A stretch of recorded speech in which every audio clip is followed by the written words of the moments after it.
હાલો દોસ્તો, હું સુદેવ અને ફરી એકવાર આપ સૌનું મારા બ્લોગમાં સ્વાગત છે. આજે પૂનમ હોવાથી ચોટીલામાં ફૂલ ટ્રાફિક છે, નીચેથી લઈને ઉપર સુધી. ફૂલ ટ્રાફિક હોવાથી આપણે ઉપર જવાનું ટાળ્યું, નીચે માતાજીના દર્શન કરી લઈએ. પછી અહીંથી નીકળશું આપણે સાસણગીર તરફ. સાસણ નીકળીએ પહેલા આપણે યથુને ફેરવશું. હાલો યથુભાઈ, કેમ છે? તો યથુભાઈ એની એન્જોયમાં છે. અને આપ જોઈ શકો છો ગજબનું ટ્રાફિક છે, નીચેથી ને જ તે. તો પૂનમે આવવાનું ટાળશું. પછી આપણે નીકળી ગયા ગીર તરફ જવા, અને આપને મળી ગયું રસ્તામાં પ્લેન જોવા માટે રાજકોટ. ચાલો રાજકોટથી પછી આખશે ગાડી રાહુલભાઈ. તો રાહુલભાઈ ગાડી ચલાવી રહ્યા છે. ચાલો આપણે ગીર તરફ નીકળી જઈએ હવે. દક્ષુભાઈ કે મારો વિડીયો બનાવો, તો આપણે એનો વિડીયો પણ બનાવી લઈએ અંદર ગાડીમાં. હાલો દક્ષુભાઈ. દક્ષુભાઈ શરમાય છે. ચાલો દોસ્તો, હવે મળીએ આપણે ગીરમાં. વાતાવરણ જોવો દોસ્તો, એક નંબર છે, ક્લિયર એકદમ મસ્ત વાતાવરણ છે.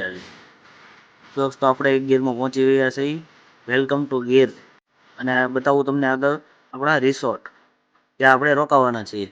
જો દોસ્તો, આ છે મારો રિસોર્ટ જે આપણે બુક કરેલો છે. આ છે બપોરનું જમવાનું. આ છે રૂમ અંદરની તરફથી આપ જોઈ શકો છો.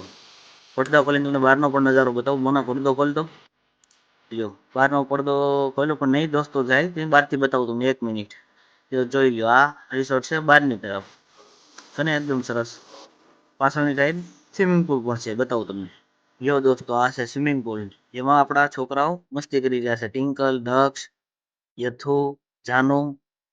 જો હવે આપણે પણ સલાંગ લગાવી દીધી. આપણે આવડે છે થોડું બહુ તરતા. સ્વિમિંગ કરીને થાકી ગયા, પછી નીકળ્યા બહાર. હવે સાંજનો નજારો, સાંજ અને આવી ગયા સીધી બાદશાહ. હવે જોવો તમે આગળ.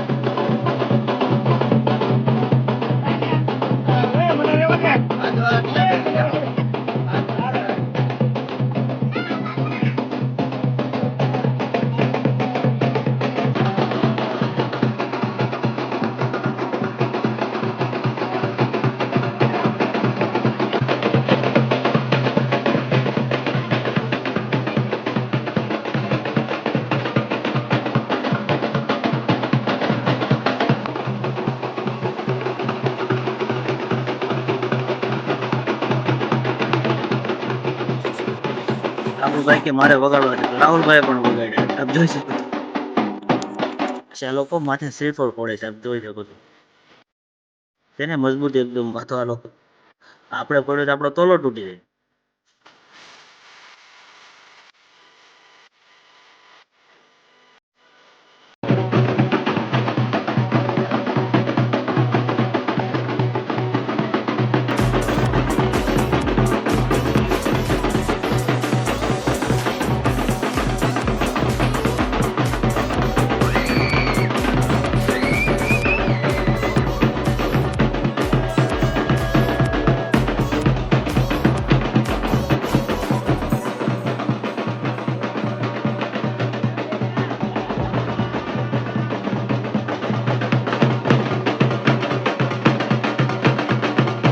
ગુજરાતી હોય અને ગરબા નો લે એવું બને, પછી બધાએ મળીને લીધા રાસ ગરબા એક સાથે. આપ જોઈ શકો છો રાહુલનું ફેમિલી, મારું ફેમિલી,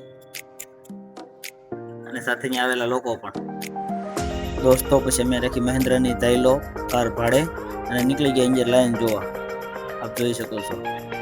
સાસણથી ગાડી લઈને આવી ગયા અમે જામવાળા. જામવાળા ખાધી. જામવાળાની પ્રખ્યાત થાબડી બહુ સરસ બને છે, ક્યારેક આવે તો ખાજો. આ છે અમારી કાર અને આ છે માધવ હોટલ. અમે અહીંયા રોકાણા. આગળ જોવો જંગલ, એકદમ તડકાના આવ્યા હતા, કોઈ પણ વસ્તુ જોવા ન મળી દોસ્તો અત્યાર સુધી તો. આ છે નદી, જોવો દોસ્તો, વહેતી નદી. અને અમારી પાછળ એક ફ્રોન્ક્સ આવે છે, એ અડી જાય છે નીચે પાછળ, જોઈ શકો છો. છતાં એને આવવા દીધી છે જંગલમાં. આ માછલીઓ દોસ્તો વન વે છે. સામે ગાડી આવે ને ત્યારે બહુ પ્રોબ્લેમ પડે છે. આપ જોઈ શકો છો સામે અટ્ટીકાલી આવે છે. પછી અહીંથી અમે નીકળી જવાના છે કનકેશ્વરી માના દર્શને. જો કનકેશ્વરી માના દર્શન કરીને અમે અહીંથી નીકળશું જંગલ આગળ. પાછળ થોડો રસ્તો છે, 15-20 કિલોમીટર જેવો. એ પાર કરીને પછી નીકળશું આમ આગળ જંગલમાં. પાછળ છે નદી, જો કનકેશ્વરી માની પાછળ. ત્યાં જો હરણ પાણી પી રહ્યા અને એકદમ અદ્ભુત નજારો. અહીંયા દોસ્તો નકરા હરણ છે, સિંહ કાંઈ જોવામાં આવ્યા નથી ક્યાંય. આગળ આવશે તો તમને બતાવીશ જરૂર 100%. બાકી મોટા ભાગે હરણ જ છે, તડકાનું કાંઈ દેખાણું છે નહીં. અને ગાડી ગમે ત્યાં ઊભી રહે, હરણ એકદમ નજીક આવી જાય છે, એટલે ગાડી જવા દેવી પડે છે, કારણ કે ફોરેસ્ટ ખાતાનો કાયદો કડક હોય અને વાહે ગાડી આવતી જતી રહેતી. જો હરણ આવી જાય છે ને એકદમ નજીક. બસ હવે અહીંથી થોડોક ટાઈમ અમે બહાર નીકળવાનો થઈ દોસ્તો, અને અહીંથી જઈશું અમે જુનાગઢ થઈને બિલખા તમને દર્શન કરાવીશ મંદિરના. પછી દોસ્તો અમે નીકળી ગયા બિલખા. જો લક્ષ્મીનારાયણનું મંદિર છે, દર્શન કરી લો. અહીંયા છે જુનાગઢનો નજારો એકદમ સરસ. બિલખા ગમે ત્યારે આવો તો છાશની પ્રસાદી અચૂક લેશો, અને જમવાનું પણ પ્રસાદી ચાલુ જ હોય છે ગમે ત્યારે આવો. તો દોસ્તો અહીંથી અમે નીકળશું સીધા અમરેલી. છોકરાઓને ખાવા છે પિઝા, તો એને પિઝા ખવડાવશું અને ત્યાંથી નીકળશું પછી ઘર તરફ. તો જોઈ શકો છો દોસ્તો, છોકરાઓને પિઝા ખવડાવી દીધા છે. લાપીનોઝમાં રાહુલભાઈનું પેટ હેવી હતું તો એને ખાધું ફ્રૂટ. લેડીઝની રિક્વાયરમેન્ટ હતી ચાઇનીઝની, તો ચાઇનીઝ ખાધું અને નીકળી ગયા ઘર તરફ.